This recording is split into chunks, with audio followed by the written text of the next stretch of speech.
Como ler a Bíblia? Gente, mais do que ensinar a ler a Bíblia, hoje eu vou lhe ensinar a aprender qualquer coisa. Vou dar uma introdução em como que você pensa de maneira correta. Então, bora para o vídeo. A primeira coisa a se fazer é que você precisa conhecer os estágios do aprendizado, que eu chamo de primeiro estágio, absorver, segundo, analisar, terceiro, expressar. Esses são os 3 passos para aprender qualquer coisa. Quando você vai ler uma obra, o primeiro passo é absorver o conteúdo daquela obra. No meu curso sobre homeschooling, eu ensino isso de maneira detalhada, de uma maneira muito mais detalhada. E o que eu digo nesse primeiro estágio do aprendizado, lá no meu curso de homeschooling, é que você precisa de muita memorização. E ainda que você não entenda completamente o que você está lendo, é importante que você memorize. Por quê? Porque o desenvolvimento do pensamento, para o desenvolvimento do pensamento, a memória é fundamental. Como que você vai pensar sem ter nada na cabeça? Ora, por que você acha que Deus mandou? Sim, é ordem. Deus ordenou que o seu povo memorizasse a Escritura. Você não lembra? Estas palavras que hoje te ordeno estarão no teu coração. Tu as inculcarás a teus filhos, e delas falarás assentado em tua casa, e andando pelo caminho, e ao deitar-te e ao levantar-te. Também as atarás como sinal na tua mão, e te serão por frontal entre os olhos, e as escreverás nos umbrais de tua casa e nas tuas portas. Ou seja, o que nós lemos aqui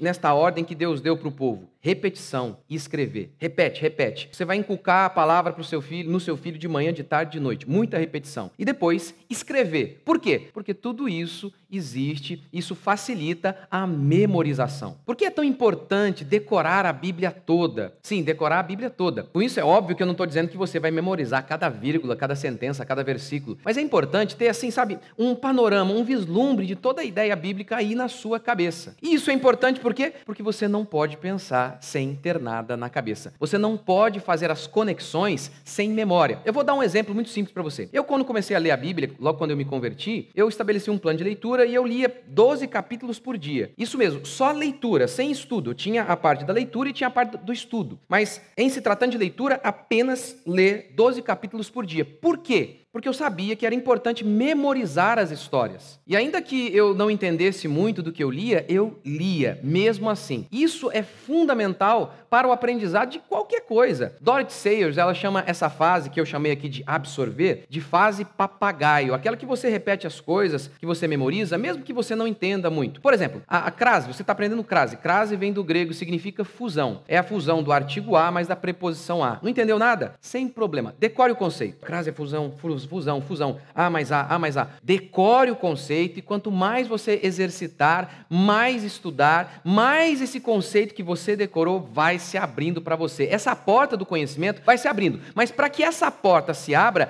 é necessário ter essa porta aí. Ou seja, é necessária a memorização. Memorização, portanto, é fundamental para o aprendizado de qualquer coisa e, obviamente, para o aprendizado da Bíblia. Então, aí um dia eu estava lá, depois de ter essa rotina de leitura de 12 capítulos por dia, e eu li Êxodo, eu li os livros do Antigo Testamento e depois fui ler o Novo Testamento. E aí eu li lá no Antigo Testamento todas aquelas histórias de cordeiros morrendo. E no Novo Testamento eu comecei a ler João Batista apontando para Jesus e dizendo: eis o Cordeiro de Deus. Eu sei, é um exemplo simples, mas imediatamente eu fiz a conexão. Então, ou seja, até para que você comece a entender as coisas, o primeiro estágio é absorver. Você precisa absorver as histórias. Então, qual é o primeiro passo para ler a Bíblia? Leia. Leia para memorizar, ainda que você não entenda completamente, não tem problema. E quanto mais você absorver informações, lá na frente, isso vai tornar mais fácil o seu aprendizado e as suas conexões. E nessa primeira fase de aprendizado, de absorver, a fase do papagaio, é fundamental que você marque, fazer anotação,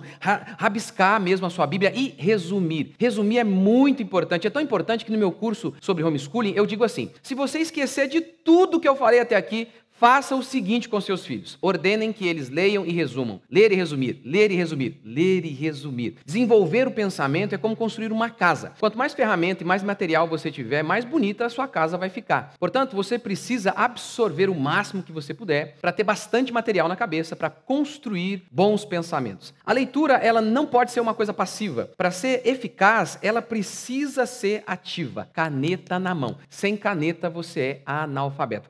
Sem caneta, sem tem algo que eu possa anotar, eu não leio. Hoje eu uso muito o tablet, né? O tablet é maravilhoso para você fazer marcação e anotação. Você tem que anotar. Então, a primeira coisa a se fazer para ler a Bíblia é entender os estágios do aprendizado. Primeiro estágio, absorver. Então, que envolve muita memorização, que você é como um papagaio, você repete mesmo sem entender muitas coisas. Não tem problema, absorva. Tendo feito isso, obviamente, você passará a analisar o texto, que é o que a Bíblia chama de meditar. Por fim, você vai expressar, a terceira fase, né, do aprendizado, expressar isso por meio da sua fala e por meio da sua vida. Segunda dica para você ler a Bíblia, leia com bons mestres. Hoje se fala muito em faça você mesmo, e quando se fala em educação, fala-se muito nisso também, em independência. Ora, tem um lado que é muito errado nisso aí, porque educação nunca é totalmente independente, é sempre subir nos ombros de alguém que veio antes de nós. É sempre o encontro de um cérebro menor com um cérebro maior. A educação, ela passa por livros, e um livro é nada mais, nada menos do que um homem te ensinando. Eu estou falando tudo isso aqui porque muita gente diz que você não deve ler um livro, sabe,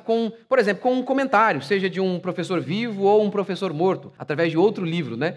Você se lembra do eunuco que estava lendo a Bíblia e Felipe se aproximou dele e perguntou: você está entendendo o que você está lendo? E ele retrucou: como que eu vou entender se ninguém me explicar? A Escritura declara em Efésios que Deus levantou apóstolos, pastores e mestres para o aperfeiçoamento dos santos. Mas é nesse momento que alguém pode dizer assim: olha, mas se você já lê com algum tipo de comentário, isso pode tornar a sua leitura viciada. E é verdade isso? É verdade, eu sei, isso é verdade sim. Mas pense, por exemplo, na leitura como atravessar uma selva e você está totalmente perdido. Sozinho, você vai ficar perdido na selva, você não vai chegar ao outro lado. Agora, com um bom mestre, ele vai te conduzir pelos caminhos que outros também já trilharam. E, obviamente, a sua leitura pode ficar viciada, você já até sabe um caminho ali? Sim, porém, pelo menos você vai conseguir chegar lá do outro lado, se, obviamente, forem bons os mestres que te conduzirem. Agora, se um bom mestre te conduzir até o outro lado, você pode, já sabendo o caminho, quem sabe você pode até fazer outro caminho. Então, por isso, eu recomendo bons mestres para te ajudar a ler a Bíblia. E aí eu recomendo a Bíblia de Estudo da Fé Reformada, é um bom material para te ajudar. Eu recomendo também bons comentaristas, Martin Lloyd-Jones, Augusto Nicodemos, Hernando Dias Lopes, William Hendrickson, João Calvino, enfim, bons comentaristas. Um bom comentário te ajuda a ler a Bíblia. Terceira dica, não interprete de maneira alegórica. O que seria isso? É quando você fica buscando um sentido oculto no texto. A Reforma Protestante, ela foi, antes de tudo, um movimento de interpretação da Bíblia, um movimento de volta à maneira correta bíblica de interpretar a Escritura. Até ali, inúmeras heresias católicas eram sustentadas por se interpretar o texto de maneira alegórica, ou seja, o sentido do texto não é aquele que está preso às palavras e ao contexto histórico em que ele foi dado, mas havia um sentido oculto que só os entendidos inteligentes, ou seja, era uma espécie de gnosticismo, né? Só os inteligentes conseguiam absorver. O texto, entretanto, para os reformadores, possuía apenas um sentido, aquele que foi transmitido ao autor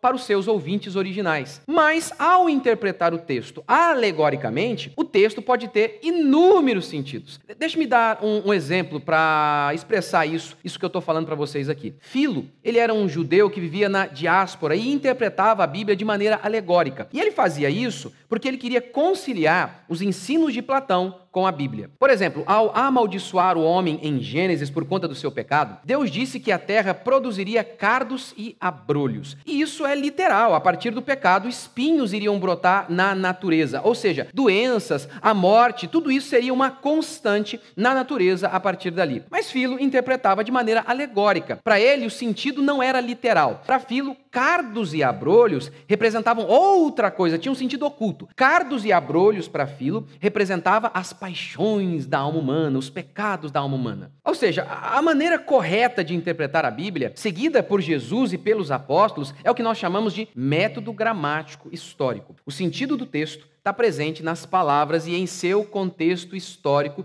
expresso no próprio texto. Paulo faz 104 citações formais do Antigo Testamento. Nelas, ele reproduz o sentido dessas passagens, mantendo o contexto histórico e respeitando o sentido que tinha para os seus leitores. Jesus também interpretou o Antigo Testamento dessa maneira. Eu recomendo que você assista a este meu vídeo aqui, a Bíblia Atualizada. Eu falo de uma maneira um pouco mais detalhada sobre isso aqui que eu estou falando com vocês neste vídeo. Então, se você quiser realmente aprender a ler ler a Bíblia, você precisará assistir ao meu vídeo, este meu vídeo aqui novamente, dar um like, porque é comprovado que se você dá o like, o seu entendimento ele é afetado, você melhora para entender as coisas. E por fim, marcar os pontos principais que você ouviu aqui. Então assista novamente, marque, curta, se inscreva e até o próximo vídeo.